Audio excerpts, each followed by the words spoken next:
Hi everyone, welcome back. ನೀವು ನೋಡ್ತಿದ್ದೀರಾ student solution channel. ಶಿಕ್ಷಕರ ನೇಮಕಾತಿ ರೋಸ್ಟರ್ ಪ್ರಕಟ ಕೂಡ ಆಗಿದೆ. ನೇಮಕಾತಿ ನೋಟಿಫಿಕೇಶನ್ ಕೂಡ ಇವಾಗ ಆರ್ಥಿಕ ಇಲಾಖೆ ಅನುಮೋದನೆ ಕೊಟ್ಟಿದೆ. PSTR ಹುದ್ದೆಗಳು ಎಲ್ಲ ಮಾಹಿತಿಯನ್ನು ತಿಳಿಸ್ಕೊಡ್ತೀನಿ. ಚಾನಲ್ಗೆ ಸಬ್ಸ್ಕ್ರೈಬ್ ಆಗಿ. ಆ, ಆಯ್ತಾ. ಈಗ ನೋಡಿದರೆ ನಿಮಗೆ ಸರ್ಕಾರ ಆಲ್ರೆಡಿ ನಿಮಗೆ ಗೊತ್ತಿರೋಗೆ ಮೇನ್ ಥಿಂಗ್ ನೋಟಿಫಿಕೇಶನ್ ಯಾಕೆ ಆಗಿಲ್ಲ ಅನ್ನೋಕ್ಕೆ ಒಂದು ಮೇನ್ ಮುಖ್ಯವಾದ ಕಾರಣ ರೋಸ್ಟರ್. ಆಯ್ತಾ, ರೋಸ್ಟರ್ ಅನೌನ್ಸ್ಮೆಂಟ್ ಕೂಡ ಆಗಿರಲಿಲ್ಲ.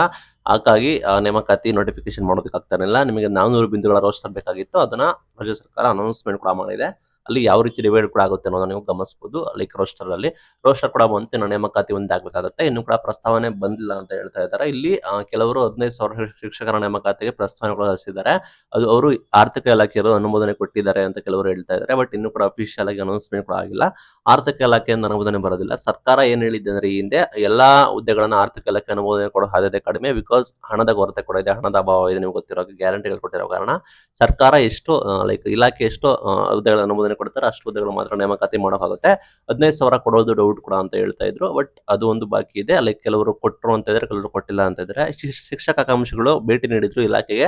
ಅವರು PSTR ಮಾಡ್ತೀವಿ ಅಂತ ಹೇಳಿದಾರಂತೆ. ಬಟ್ ಈ ಹಿಂದೆ PSTR ಅನ್ನ ಬಿಟ್ಟಿದ್ದಾರೆ, PSTR ಮಾಡೋದಿಲ್ಲ ಅಂತ ಇತ್ತು. ಅದಕ್ಕೆ ಒಂದು ಕ್ಲಾರಿಟಿ ಕೂಡ ತೆಗಬೇಕಾಗುತ್ತೆ. ನಿಮಗೆ ನೋಟಿಫಿಕೇಶನ್ ಆದ್ರೆ ಎಷ್ಟು ಹುದ್ದೆಗಳು ಏನು ಅಂತ ತಿಳಿದು ಬರುತ್ತೆ. HK ನಾನ್ HK ಕೂಡ ಎರಡು ಇದೆ. ಇದು ಯಾವ ರೀತಿ ಡಿವೈಡ್ ಕೂಡ ಮಾಡ್ತಾರೆ, ಎಷ್ಟು ಹುದ್ದೆಗಳನ್ನ ಮೀಸಲು ಇಡ್ತಾರೆ ಅನ್ನೋದ ಗೊಂದಲ ಕೂಡ ಆಗಿದೆ. ಇನ್ನ ಮೇನ್ ನಿಮಗೆ ಹೊಸ C&R ರೂಲ್ಸ್ ಕೂಡ ಬರಬೇಕಾಗುತ್ತೆ, ಅದು ಕೂಡ ಪ್ರಕಟವಾಗಿಲ್ಲ. ಮೈನ್ ಏನಂದ್ರೆ, ಅದೊಂದು ಆಗಿದ್ರೆ ನಿಮಗೆ HSTR ನೇಮಕಾತಿ ಕುರಿತು ಬಿಗ್ ಅಪ್ಡೇಟ್ ಕೂಡ ಬರ್ತಾ ಇತ್ತು. GPSTR HSTR ಅದು ಕೂಡ ಗೊಂದಲ ಕೂಡ ಇದೆ. ಮತ್ತೆ ಹೊಸ ಶಿಕ್ಷಣ ನೀತಿಯನ್ನು ನಾವು ಈ ವರ್ಷ ಇಂಪ್ಲಿಮೆಂಟ್ ಕೂಡ ಮಾಡೋದಿಲ್ಲ ಅಂತ ಹೇಳಿದ್ದಾರೆ. ಬಟ್ ಆದ್ರೂ ಕೂಡ ನೀವು ಗಮನಿಸಬಹುದು, ಸರ್ಕಾರ ಅವರು ಹೇಳಿದಾರಂತೆ ನಾವು ಹಳೆ ಏನಿದೆ ಅದರ ಆಧಾರದ ಮೇಲೆ ನೇಮಕಾತಿ ಮಾಡ್ತೀವಿ HSTR ಅಂತ ಹೇಳಿದಾರಂತೆ. ನಿಮಗೆ ಗೊತ್ತಿರೋ ಹಾಗೆ ಶಿಕ್ಷಣ ನೀತಿ ಇದು ಹೊಸ ಹಳೆದ್ರ ಪ್ರಕಾರ ನೇಮಕಾತಿ ಕೂಡ ಮಾಡ್ತಾರಂತೆ. ಹಳೆದ್ರ ಪ್ರಕಾರ ನೇಮಕಾತಿ ಮಾಡಿದ್ರೆ ಕ್ವಾಲಿಫಿಕೇಶನ್ ಬದಲಾವಣೆ ಕೂಡ ಮಾಡ್ತಾರೆ, ಅದು ಕೂಡ ಪೆಂಡಿಂಗ್ ಇದೆ. ಇಷ್ಟೆಲ್ಲ ಮಾಹಿತಿಗಳು ಕೂಡ ಇದಾವೆ. ಒಟ್ಟಾರೆ ಒಂದು ಮೇನ್ ಅಪ್ಡೇಟ್ ರೋಸ್ಟರ್ ಅನೌನ್ಸ್ಮೆಂಟ್ ಆದ ನಂತರ ಬೇರೆ ಬೇರೆ ಹುದ್ದೆಗಳಿಗೆ ನೇಮಕಾತಿಗೆ ಕ್ಷಣೆ ಆಗಿದೆ.